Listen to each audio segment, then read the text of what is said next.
Olá pessoal, sejam bem-vindos de volta às nossas aulas de administração geral, falando aqui das teorias administrativas, hoje especificamente falando da Escola de Relações Humanas, uma das primeiras escolas, uma das primeiras abordagens das teorias administrativas a surgir durante a evolução do século XX, e é dela que a gente vai falar hoje. Normalmente a gente fala dela logo na sequência de falar da escola clássica, né? Quando a gente fala da escola clássica, a gente fala lá da administração científica de Taylor, a gente fala da teoria clássica de Fayol, e aí a gente parte para falar da Escola de Relações Humanas, que traz uma visão bastante diferente em relação à escola clássica da administração, e é claro, bastante cobrado em prova, é bastante importante no estudo desse processo evolutivo da administração. Deixa eu compartilhar com vocês aqui os slides, e a gente então vai falar dessa escola, segunda que aparece aqui na nossa sequência. Bom, deixa eu relembrar com vocês aqui essa visão geral aqui das teorias administrativas numa perspectiva de evolução, né? Normalmente a gente vai tratar da escola clássica falando da administração científica de Taylor e da teoria clássica de Fayol. Alguns autores colocam a teoria da burocracia, que está aqui bem no meio, juntos dentro dessa abordagem clássica. Outros autores vão colocar ela junto com a teoria estruturalista, como fazendo parte do estruturalismo, que é o que a gente vai fazer na abordagem aqui. Isso não vai fazer muita diferença do ponto de vista de questões de prova, mas é importante saber que essa visão existe. Ou seja, alguns autores vão colocar essas três aqui como fazendo parte do mesmo pacote da escola clássica, e não é nada absurdo, pelo contrário, a teoria da burocracia tem várias características que se assemelham, né, em alguma boa medida em relação às outras teorias, principalmente a teoria clássica, né, a teoria da burocracia também tem um foco em estrutura, enfim, mas alguns autores vão colocá-la dentro do estruturalismo, é como a gente vai fazer juntos aqui. Bom, depois, na sequência, a gente vai ter a teoria das relações humanas, né, e aí a gente vai ver a escola das relações humanas nessa aula de hoje, ela vai ter forte influência depois no que viria a ser a teoria ou abordagem comportamental. A abordagem comportamental, no fundo, ela envolve várias teorias de motivação e liderança, a gente vê ela em aulas específicas, mas ela também parte de uma semelhança ou de uma mesma ideia original, que é a importância do ser humano, né? Embora a teoria das relações humanas foque mais no indivíduo e na sua participação num grupo social específico, um grupo informal, a teoria comportamental ela já vai olhar para a pessoa olhando para a organização mais ampla. Não existe uma relação, também você vai discutir as questões de liderança, as questões de motivação, mas a teoria comportamental ela já vai ser bem mais desenvolvida, tanto que você vai ter diversos autores diferentes aí. Além disso, a gente vai ter nessa sequência, né? A gente vai ter a teoria dos sistemas, a gente vai ter a teoria neoclássica. No fundo, se você olhar esse período aqui onde a gente pega a teoria estruturalista, a teoria dos sistemas, a teoria neoclássica e a teoria comportamental, são abordagens diferentes que acabam se influenciando mutuamente, elas acabam pegando um período aqui muito semelhante, né? Um período ali de pouco mais de uma década, 2 décadas no máximo ali, onde você vai ter um forte desenvolvimento de todas essas abordagens, né? E isso vai se desdobrar na teoria do desenvolvimento organizacional, que é a ideia de você fazer a mudança planejada, né? E aí só mais para frente vai vir a abordagem da contingência, abordagem contingencial e depois novas abordagens. Aqui, claro, né, pessoal, não precisa decorar, não tem importância exata essas datas, né? É mais para a gente ter uma noção de como é que essas coisas aconteceram, né? Então, do ponto de vista cronológico, uma coisa que a gente tem claro primeiro veio realmente a escola clássica, né, com a administração científica, a teoria clássica, e depois, logo na sequência, e aí já entrando ali na década de 30 do século passado, vem a teoria das relações humanas. Entender que essa sequência aconteceu é importante, não para efeito de prova exatamente, mas para a gente ter um entendimento de como é que essas coisas aconteceram, porque em boa medida a teoria das relações humanas nasce fazendo críticas ao que veio antes dela, né, e trazendo outras concepções que depois viriam influenciar as escolas que virão na sequência, beleza? Então vamos lá, pessoal. Vamos começar aqui com algumas críticas que se fazia à administração científica e, em boa medida, estendidas também à teoria clássica, né? Ou seja, se criticava que era uma visão muito mecanicista, você olhava para as organizações como máquinas e as pessoas como engrenagens dessas máquinas, ou seja, uma perspectiva muito mecânica, não considerando as questões realmente humanas, a dimensão humana. Ao mesmo tempo, se defendia uma super especialização do operário, o indivíduo, que a única coisa que ele fazia é apertar aquele parafuso na linha de produção, né, ignorava a visão mais ampla que ele poderia ter, ignorava inclusive os aspectos que poderiam ter em relação a motivação do indivíduo, ao seu cansaço devido ao tédio, né, ou à falta de perspectivas de crescimento, desenvolvimento, nada disso aparecia aqui na administração científica, né, o que pode ser entendido como uma visão microscópica do homem.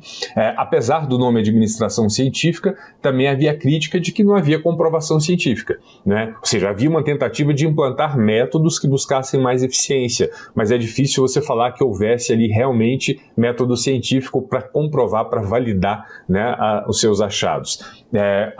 Havia uma limitação do campo de aplicação, ou seja, fazia muito sentido talvez em alguns tipos de indústria, mas seria difícil você aplicar isso para qualquer tipo de organização.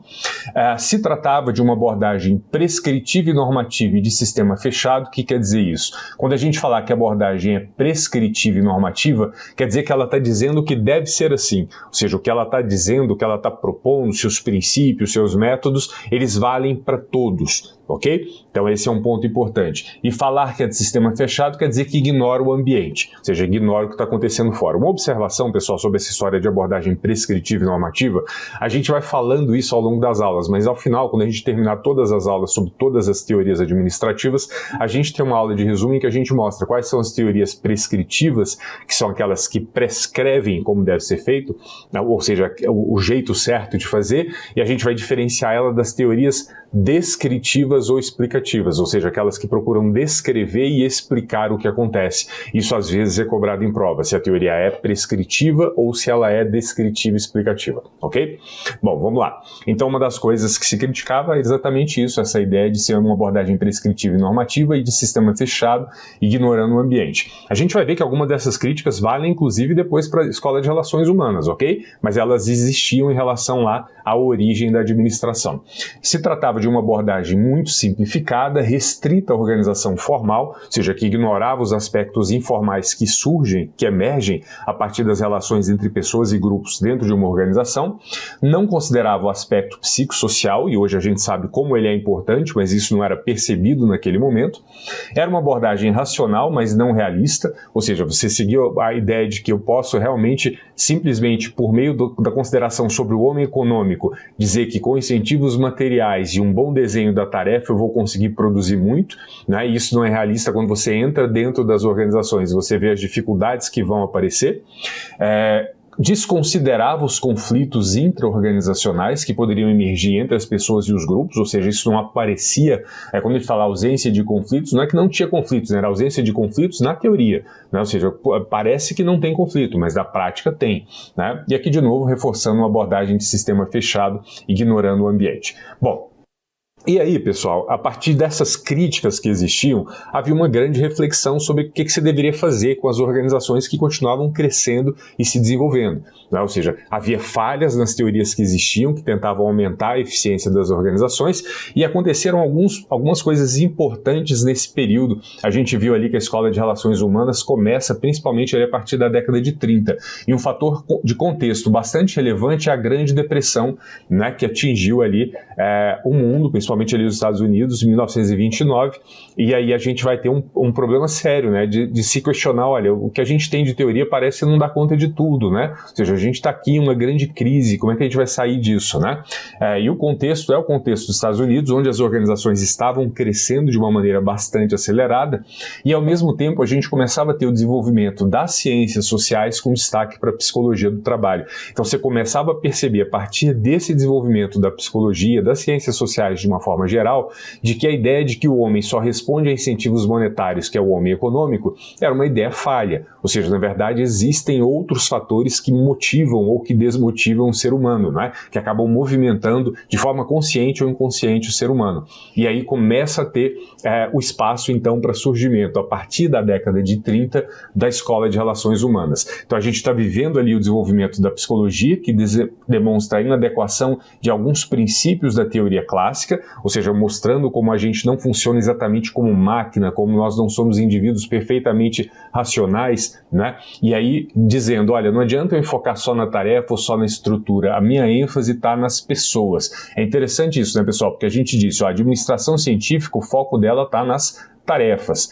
A teoria clássica de Fayol tem o foco na estrutura. Então as duas aqui compondo a escola clássica, né? Administração científica e teoria clássica, com ênfases diferentes e complementares, né? Administração científica olhando para o desenho da tarefa e a teoria clássica olhando para o desenho da estrutura. Quando a gente vem para a próxima escola, que é a Escola de Relações Humanas, ela vai trazer uma outra ênfase, que é a ênfase nas pessoas, ou seja, no ser humano. E aí você vai ter diversos nomes, como Elton Mayo, Follett, Barnett, né? Vai ter diversos nomes que vão estar se associando a essa discussão sobre como os princípios psicológicos acabam afetando também o desempenho dos indivíduos e, portanto, a eficiência nas organizações, ok? Então aqui muito importante a gente lembrar disso aqui, isso aqui é importante estar memorizado, ok, pessoal? A ênfase da Escola das Relações Humanas é nas pessoas. Bom, e aí você começa a desenvolver uma escola que tem algumas características gerais.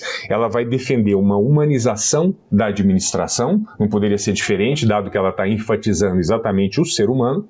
Vai defender uma democratização das relações de trabalho. Veja que é diferente da visão anterior da escola clássica, onde você tinha pouco espaço para democratização, né? As decisões eram muito centralizadas. E aí surge um outro conceito, dizendo, olha, o conceito de homem econômico ele é muito limitado. O ser humano ele é mais complexo do que isso, e aí surge um outro conceito de homem, que é o homem social, né? A gente vai falar dele logo em seguida. E outra coisa importante que ocorre na Escola das Relações Humanas, em que ela inova em relação à escola clássica, é que ela considera o grupo informal. Ou seja, ele vai dizer o seguinte, olha, tudo bem, você divide as pessoas em caixinhas, mas isso é parte da história. Grupos informais surgem em quaisquer organizações. E quanto mais complexa e maior for a organização, maior vai ser a diversidade e a própria dinamicidade dos grupos informais que existem ali dentro. E isso vai influenciar muito as pessoas, né? Então ele vai dizer, olha, existe um grupo informal e esse grupo informal influencia o indivíduo, influencia o quanto ele está ou não está satisfeito e o quanto ele vai estar disposto ou não a produzir mais ali dentro da organização. Então não adianta eu olhar só as caixinhas e imaginar que existe simplesmente um chefe. Existem grupos informais, existem lideranças informais e existe uma influência do grupo sobre o comportamento dos indivíduos, né? Então, e essa influência nem sempre ela é consciente, mas ela está lá presente. Então esses conceitos são bastante importantes dentro dessa visão da Escola de Relações Humanas. E aí existe um experimento que é um marco, e ele é bastante cobrado em prova, que é o experimento de Hawthorne, em que surge essa ideia de que esses fatores que não são materiais, eles afetam o indivíduo. Eu vou simplificar aqui a ideia do experimento de Hawthorne, porque a gente não precisa passar ali por todas as etapas dele, mas pegar a ideia central. Ou seja, você coloca lá alguns pesquisadores que vão para a indústria e eles querem entender como é que os aspectos materiais influenciam, os aspectos físicos influenciam o desempenho dos indivíduos. E eles começam a mexer na iluminação. Então eles aumentam a iluminação e eles percebem que os funcionários ali, eles estão ali, sabendo que fazem parte de um experimento, né? Você aumenta a iluminação e eles começam a produzir mais. E aí depois, então, o pessoal ali tenta reduzir a iluminação, imaginando que talvez isso pudesse derrubar um pouco a produtividade, mas não, ela continua grande, continua alta. E aí eles percebem, poxa, não parece que foi a iluminação, né? Porque eu aumentei ou diminuí, ela continuou produzindo. E aos poucos eles começam a perceber de cara que o que estava fazendo diferença nos indivíduos era simplesmente o fato deles serem observados, né? Inclusive o fato de se sentirem importantes a ponto de serem objeto de um experimento buscando aumentar a produtividade da organização. Então, no fundo, não era exatamente a questão física do ambiente. É claro que a questão do ambiente, de iluminação, de calor, de condições de trabalho, tem relevância. Mas eles percebiam que, para além disso, havia uma outra questão, que era uma questão psicológica, uma questão emocional. Como é que as pessoas se sentiam, né? E isso fazia diferença na produtividade. E isso era inovador em relação ao que se tinha na escola clássica, que acreditava que bastava você colocar o dinheiro ali para o indivíduo e não deixar ele se cansar fisicamente para que ele produzisse mais. Então, a percepção era, existem outros fatores que afetam a produtividade. Depois o experimento continua, começa a entender começa a perceber que há influência dos grupos na produtividade das pessoas, né? Então, dependendo do que o grupo fazia, o indivíduo ele poderia produzir mais ou menos, se sentindo mais ou menos satisfeito, ou seja, a percepção da realidade, a leitura da realidade, a resposta aos incentivos dependia não só do que o indivíduo tinha como resposta financeira ou dele como indivíduo, mas dependia da influência do grupo sobre ele. E mais à frente você começa a perceber que estilos de liderança que pudessem ser mais, se preocupar mais com os trabalhadores, que fossem mais democráticos, que fossem mais humanizados, poderiam também aumentar a produtividade. Então você começa a ter esse caminho de humanização do trabalho, a consideração sobre os incentivos emocionais, psicoafetivos, a percepção da influência do grupo informal, a percepção sobre o estilo de supervisão. Então você começa a ter uma outra visão ali dentro da administração. Né? Então, algumas conclusões do experimento Hawthorne que são importantes são, olha, o nível de produção depende da integração social e não apenas da capacidade física do operário para realizar movimentos eficientes. Então, não adiantava só eu fazer o estudo dos tempos e movimentos se eu ignorar a questão da integração social no grupo em que eu estou. A dinâmica das relações humanas se dá com base no contato entre as pessoas, ou seja, eu preciso considerar isso e eu não estava considerando na escola clássica. Os operários não se definem somente como indivíduos, mas têm um comportamento social como membros de grupos, ou seja, os grupos moldam o comportamento dos indivíduos e as recompensas e sanções sociais influenciam o desempenho, ou seja, não é só dar mais dinheiro, existem outras coisas que influenciam o desempenho das pessoas. Né? Além disso, as organizações têm uma dimensão social informal, que não era prevista pela escola clássica. Lembra lá, né, uma das críticas à escola clássica era justamente o fato dela só olhar para os aspectos formais. Além disso, coisas que vinham da escola clássica, como a divisão do trabalho e a especialização, não eram seguidos por todos os operários. Ao contrário, havia troca de funções entre os indivíduos para evitar a monotonia relacionada à execução de tarefas simples e repetitivas. Lembrando, né, lá na escola clássica, se a gente volta lá em Taylor, na administração científica, ele se preocupava com a fadiga dos indivíduos, mas era uma fadiga fisiológica, pelo movimento físico, né, pelas tarefas físicas. Né? Ele ignorava que a fadiga poderia acontecer relacionada a aspectos psicológicos também, né? Inclusive a monotonia do trabalho, você fazer sempre a mesma tarefa durante o dia inteiro. Né? E aqui você via que na prática os indivíduos tentavam escapar disso, né, de alguma forma. E aí, no final das contas, o comportamento humano, a conclusão é que ele é mais complexo, ele tem várias motivações, e assim aqueles comportamentos considerados irracionais e não planejados pela escola clássica, eles são importantes para a gente compreender a atuação do operário, portanto a produtividade real do operário vai depender também desses fatores. Então, todas essas conclusões surgem, elas acabam disparando então toda essa visão da escola de relações humanas. Bom, olha essa questão aqui do modelo CESP, um marco na abordagem clássica da administração foi a experiência de Hawthorne, que buscou enfatizar a importância das condições do ambiente de trabalho para obter a maior eficiência e racionalização das tarefas. Bom, ela já começa errada logo de cara quando ela diz que é um marco na abordagem clássica, e a gente sabe que a experiência de Hawthorne é um marco na escola de relações humanas, né, que se sucedeu ali como crítica, de fato, à abordagem clássica, mostrando as limitações da abordagem clássica. De uma forma geral, ela começou realmente preocupada com a questão das condições do ambiente de trabalho, como é o caso da iluminação, depois ela avançou, né, e acabou concluindo outras coisas que acabam não aparecendo aqui. Mas a gente não tem dúvida de que a questão está errada, marca aí letra E e vamos em frente. Bom, vamos lá. E aí, pessoal, dentro da escola de relações humanas, o conceito de homem econômico, que era o conceito da escola clássica, passa a perder espaço para o conceito de homem social, né? Ou seja, a ideia de que as pessoas são mais complexas do que o homem econômico, e o comportamento depende de vários fatores e não simplesmente do incentivo material. Não é simplesmente me pague mais por quanto eu produzo que eu vou, no longo prazo, continuar produzindo mais. Pode ser que não, né? Pode ser que isso seja afetado por outros fatores, inclusive porque as pessoas têm outras necessidades que não os materiais, necessidades de segurança, afeto, aprovação social, autorrealização, e isso vai fazer com que, no fundo, a gente tenha um comportamento moldado por essas diversas outras necessidades ou aspectos de uma forma geral. E mesmo a satisfação do indivíduo, ela vai depender do grupo social, e isso é bastante importante, ou seja, entender que não é simplesmente olhar para o indivíduo, mas olhar para o indivíduo e no grupo em que ele está inserido. Eventualmente, o mesmo indivíduo ele poderia ter comportamentos diferentes em grupos sociais diferentes que levassem a dinâmicas diferentes. A própria referência que o grupo dá para o indivíduo faz ele achar aquilo bom, achar aquilo ruim, né? Então isso vai mudar, vai afetar o comportamento do indivíduo.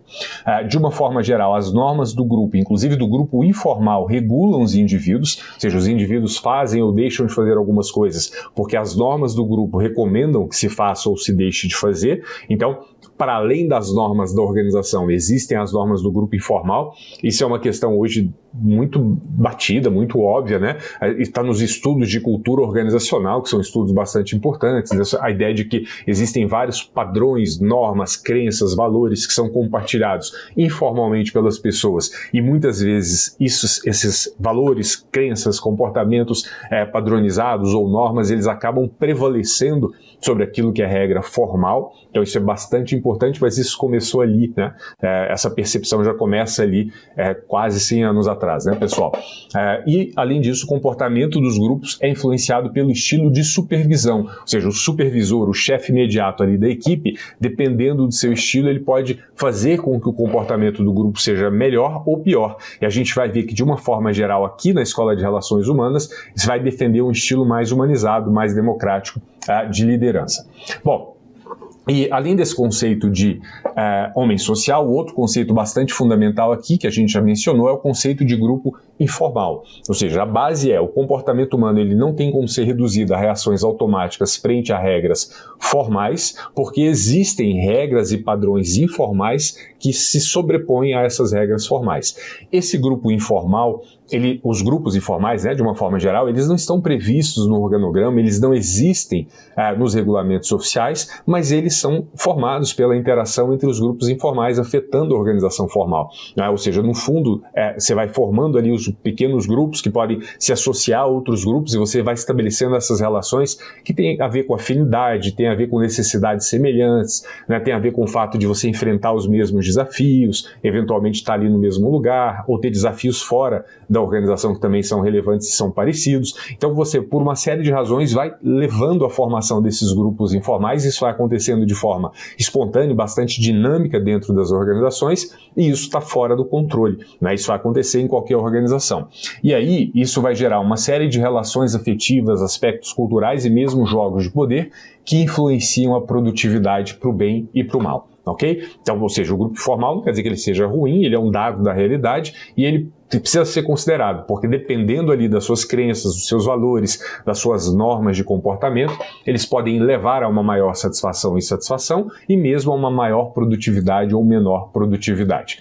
Bom, e aí, a partir desses conceitos do homem social, dos grupos informais, dos aprendizados que a gente tem ali dentro ou em sequência, né, ao experimento de Hawthorne, a gente pode elencar uma série de proposições que estão associadas às relações humanas. Então vamos lá, pessoal. De certa forma, a gente vai sintetizar o que a gente está vendo até agora.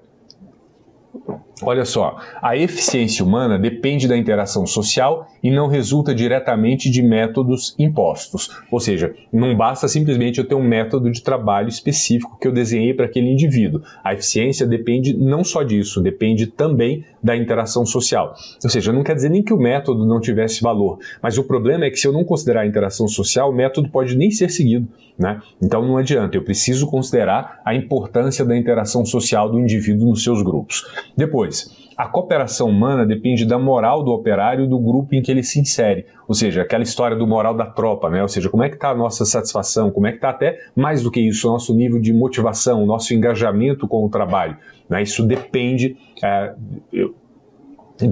do grupo em que o indivíduo está inserido, das características individuais, mas principalmente da onde o indivíduo está inserido. Isso vai definir o quanto ele está disposto a cooperar com a organização. Além disso, métodos de trabalho impostos, como é o caso da administração científica, que vinham de cima para baixo, eles buscam eficiência, mas eles não estimulam a cooperação.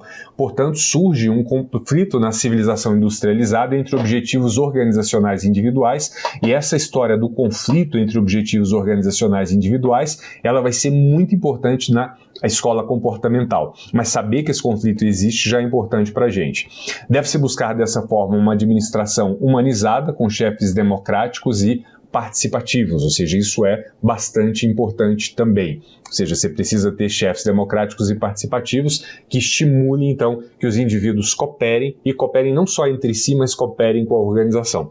Então, no fundo, você olha para a organização e diz, olha, se a gente olha para a visão clássica, é como se a organização só tivesse uma função econômica, ou seja, está ali para produzir bens e serviços. Mas a percepção da Escola de Relações Humanas é que, além da função econômica, também existe uma função social, a função da satisfação dos participantes. E uma coisa vai influenciar a outra. Ou seja, dependendo de como essa função social é exercida, o nível de satisfação dos participantes pode afetar o seu engajamento, a sua motivação e, claro, a sua capacidade de produção. Então você vê uma relação conexa entre essas duas coisas. É claro que também a capacidade de produzir bens e serviços e comercializá-los vai influenciar alguns aspectos que, por sua vez, vão influenciar a satisfação dos participantes. Então é só a percepção de que eu não posso olhar só pelo aspecto econômico, a organização também tem um aspecto social relevante e ele se relaciona com o aspecto, com esse mesmo aspecto econômico. Bom, já indo para a parte final aqui, pessoal, então, olhando assim a gente consegue ver alguns avanços, né? Mas também havia uma série de críticas à teoria das relações humanas ou abordagem das relações humanas, né? Então alguns críticos vão dizer o seguinte, olha, do ponto de vista dos industriais à época, essa preocupação com o bem-estar dos operários não poderia superar a busca pelo lucro. Ou seja, na visão dos industriais seria, olha, eu estou aqui como organização para produzir, para vender, para lucrar, claro, quero crescer, mas isso está acima de qualquer coisa. Isso é o mais importante, não o bem-estar dos operários. Então, a Escola de Relações Humanas apanhava dos industriais por esse sentido. Por outro lado, ela também apanhava dos sociólogos que estudavam a questão e dizia, olha, a Escola de Relações Humanas está tratando os trabalhadores como recursos a serem manipulados, né? Ou seja, pelos fatores, pelos incentivos psicossociais. No fundo, você continua fazendo a mesma coisa que, por exemplo, Taylor fazia, ou Fayol fazia, dando incentivos monetários para o homem econômico. O que mudou é que, em vez de incentivo monetário, você está dando incentivo psicossocial, mas você continua manipulando as pessoas como recursos. Então, duas visões diferentes para mostrar como a escola acabava sendo criticada por ambos os lados aí, pelas suas perspectivas, né? Além disso, você considerava ainda uma abordagem relativamente simples, considerando um pequeno número de variáveis. É claro, né, pessoal, quando a gente fala assim, a gente olha para essas teorias mais antigas aí, quase voltando 100 anos no tempo, é claro que essas teorias elas traziam grandes inovações, e é claro que depois, olhando com uma visão, uma perspectiva posterior, a gente olha e a gente acha aquilo muito simples, né? Você está deixando de lado várias coisas importantes. É um pouco da crítica, né? Depois, é claro que as escolas que virão em seguida, elas vão considerar outros fatores também e vão agregando, isso faz parte do processo de evolução das teorias administrativas. Outra crítica é que nessa visão o homem continuaria a ser muito simples e previsível, né? Ou seja, é muito simples, você simplesmente tem que lidar ali com esses incentivos psicossociais ali do indivíduo, considerar o grupo em que ele está inserido, dar atenção a ele, né, e simplesmente ter uma chefia mais participativa, isso vai ser suficiente, e as coisas não são assim. Essa ideia de que existe mais complexidade no mundo das organizações, dentro e entre outras organizações, também vai ser importante. Inclusive, você percebe que a Escola de Relações Humanas, ela fala pouco sobre o ambiente em que a organização está inserida, né? Ela continua fazendo uma abordagem olhando para dentro da organização essencialmente, né? Ela teria, então, nessa visão, uma concepção ingênua do operário, tem um campo experimental, pelo menos historicamente, no seu desenvolvimento limitado às indústrias, que também era uma crítica que se tinha à escola clássica, mas de fato, né, essas escolas de administração nasceram com foco nas indústrias que estavam crescendo, então é natural que o campo experimental delas fosse limitado a isso, e ela, ao contrário da escola clássica, ela se restringe à organização informal e ela ignorava outros aspectos que também seriam importantes, né? Então, um pouco dessa visão aí sempre de que as teorias contribuem, mas elas também têm limitações, e é importante a gente ter essa visão completa. Essas duas coisas são cobradas em prova, né? Contribuição e limitação. Bom, para a gente fechar aqui, vamos fazer mais uma questão de prova, pessoal. Olha só. Identifique entre as assertivas abaixo aquela que não é coerente com o conceito de homem social. Ok, vamos lá. Letra A. Acredita que o trabalhador é mais complexo que o homem econômico. Isso é verdade, né? Ou seja, dizendo, olha, incentivo material, ok, mas isso não basta. Tem questões psicossociais relevantes ali, emocionais, que fazem diferença. Letra B. Enfatiza a questão dos grupos sociais na motivação dos indivíduos. Perfeito, ou seja, o indivíduo é influenciado pelo grupo social em que ele está inserido. Letra C. Os grupos regulam o comportamento dos indivíduos. Verdade, mas não sofrem influência da forma de supervisão funcional. Aí ficou errado, né? Porque, como a gente aprendeu, sofre sim influência da forma de supervisão funcional, tanto que se vai defender métodos mais participativos e democráticos de supervisão, de chefia, né? Então esse conceito aqui está errado, né? Então a gente tem a nossa resposta. Vamos dar uma olhada. As necessidades dos indivíduos não se restringem aos aspectos financeiros. Verdade, é o conceito do homem social, e a negligência da supervisão pode afetar de maneira significativa o desempenho das equipes, certamente. Ou seja, a ideia de que a supervisão tem um papel importante ali, inclusive para consideração ali sobre as necessidades do grupo, isso é bem presente aqui na Escola de Relações Humanas, né? Então tá aqui a nossa resposta, letra C. Beleza, pessoal? Fechamos então mais uma aula e falando de teorias administrativas, falando da Escola de Relações Humanas e das suas contribuições e, claro, terminando com as suas limitações. Beleza, pessoal? Fechamos. Se tiverem dúvida, vão lá ao fórum. A gente está aqui para deixar vocês aí completamente afiados para chegar na hora e mandar muito bem nos temas de uma forma geral de administração geral. Beleza? Vamos lá, pessoal. Então, desejo a vocês ótimos estudos e a gente se vê na próxima aula.